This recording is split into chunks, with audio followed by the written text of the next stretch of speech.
What a lot of people don't realize is I've been discussing the Jaime Munguia situation as far as his trainers and who he's been training with very exclusively, and I've been talking about that aggressively. Um, Really, that's all I've been talking about when it comes to Munguia as far as who's training him. A lot of people have not been focused on that. I'm not a guy who's a boxing expert as far as I haven't been. I'm not a Hall of Famer like a lot of these guys are, but at the same time, I'm just letting it be known that in this situation, Jaime Munguia was a guy who was working with Eric Morales during the Derby and Chinko fight last year.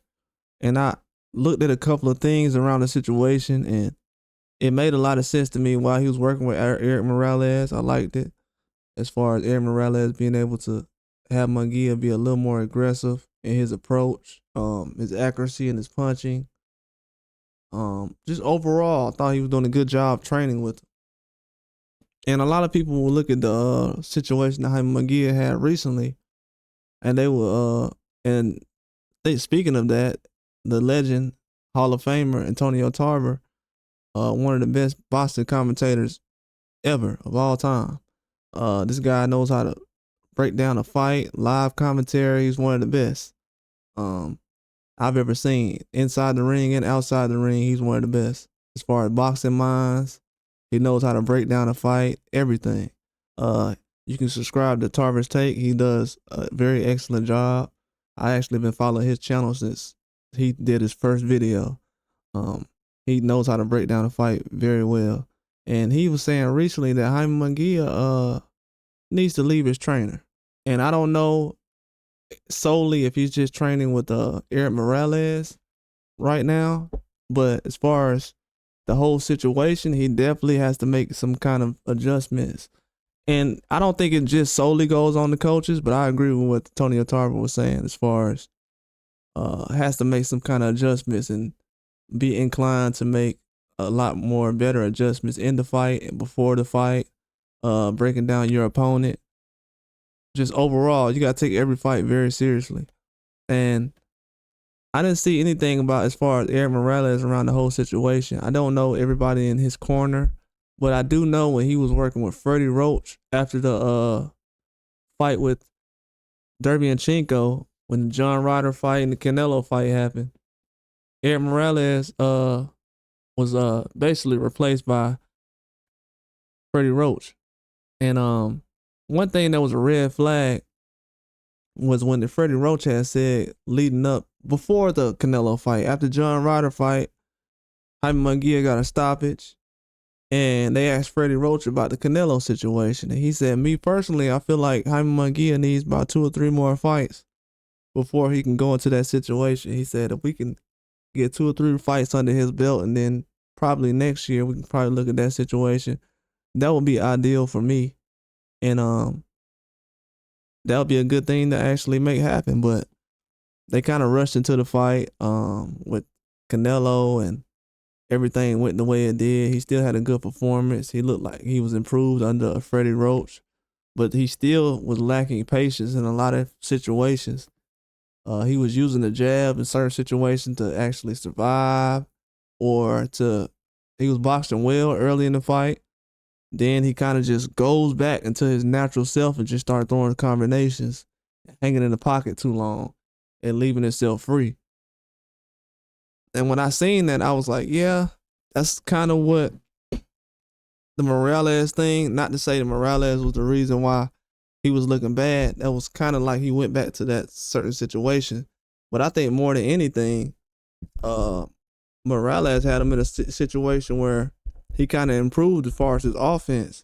But Freddie was doing a good job as far as his overall defense and everything that was going on, and his patience. Not to say he was defensive minded, but just being careful in a whole lot of situations. And Eric Morales did a good job too as well. I wouldn't put it solely on the training, me personally, but these guys know a lot more than I do. Freddie Roach, like he said, 2 or 3 more fights. I would have liked to see Jaime Munguia do that. And actually, but when he went back to Eric Morales recently, and I will pull that up, I felt like it was a good decision at the time, but I also agreed with what Freddie was saying as far as him working with Freddie 2 or 3 more fights, because I don't know if a lot of people notice, but a lot of fighters have been working with Freddie and improving under Freddie a lot more lately. And when Jaime Munguia was boxing under Freddie Roach, he was doing some good things in the John Ryder fight, but I also thought it was fool's gold because John Ryder was 1 foot out the door. The dude retired right less than a couple of weeks after he was defeated by Jaime Munguia. Then also Jaime Munguia was fighting Derevyanchenko, who was a guy who wasn't really at 68 most of the time. He is a heavy guy in the past, but like I said, Derevyanchenko wasn't a guy who was really at 168 all these years naturally. He has been close in middleweight and everything else, but like I said, I think it was fool's gold the whole time. And Freddie said some things that stood out the most. He said, hey, this needs to be a situation where we go into this fight and this guy, he needs 2 or 3 more fights, you know what I'm saying, before he goes into a Canelo situation. And he said, me personally, that's just what I think. And if you go back and look, he wasn't just talking about Canelo only. He was just talking about the whole development. And when you look at stars and everyone else, like Antonio Tarver, he made a great point. Like, the man possibly needs to fire his trainer, because if you're not going to turn it around, if you haven't turned it around by now as far as your mindset, you're never going to turn it around. Has to be able to flip things around. He has to be able to adjust. You can't be in that mindset where you got to go toe-to-toe and brawl with everyone. He has to get out of that habit. He's a good boxer, has a lot of skills, but the mindset has to change as far as being disciplined. You can't be able to go in there and just throw punches with everyone, because everyone has a puncher's chance after a while. And I think that's starting to lead back to the whole conclusion of things and how things happened over the weekend. But if you go back to my live and everything I was saying during the fight, Munguia ran straight into the phone booth. He had the guy hurt for 3 or 4 rounds. He let him recover. Then he tried to jump in the phone booth the last couple of rounds, and it didn't go the right way. Like, why are you in a phone booth with this guy, knowing that you just gave him time to recover? The whole mentality was so wrong, and it from what I seen in the corner, they was trying to tell him certain things as far as his movement, keeping his head off the line, but it just wasn't connecting to him as far as everything.